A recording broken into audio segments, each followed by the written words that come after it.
Përshëndetje miq. E kam marrë mundimin në këtë paradite të ditës së shtunë, para në këtë fundjavë, për një lloj prononcimi për të tërhequr vëmendjen përballë një realiteti që unë do ta quaj të frikshëm, sepse abuzivizmi, mashtrimi, çmendurirat dhe budallëqet e ne shqiptarëve nuk kanë të sosur.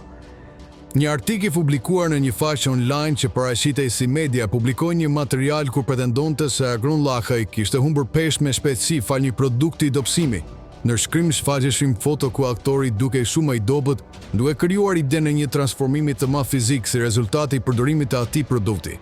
Në të vërtetë bëhej fjalë për imazhe të manipuluara me inteligjencë artificiale, të përdorura pa lejen e tij për të mashtruar publikun. E më 24 tetor, Llakaj reagoi publikisht në Facebook duke sqaruar se videoja ishte montash dhe se ai nuk kishte asnjë lidhje me produktin e reklamuar. Ai e cilësoi rastin si abuzim me inteligjencën artificiale dhe njoftoi se kishte marrë dhjetra mesazhe nga qytetarët që kërkonin linkun e produktit, duke treguar se mashtrimi kishte funksionuar. Budallëqet në Shqipëri tashmë janë kthyer në institucion. Besoni sa më pak njerëz. Nëse doni të kuptoni, natyrshëm unë jam një karakter sportiv, kërkoj të vrapoj, e dua jetën, sepse dua t'i shërbej familjes time, fëmijëve, nipërve, mbesës, dua t'i shërbej profesionit tim. Por kjo nuk më pengon që të tregoj më real. Unë ky jam dhe sa jem.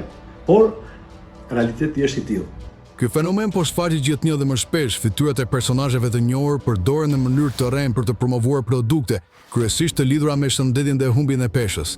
Sipas gazetares Ina Alkanjari, kemi të bëjmë një formë të re të dezinformimit të mundësuar nga mjetet e lehta të AI, që sot mund të përdor kushdo.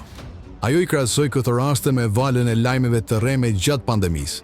Rasti Llakajt nuk është i vetëm, edhe mjeku Skënder Brataj ka denoncuar përdorimin e imazhit të tij të reklamave reklamuese.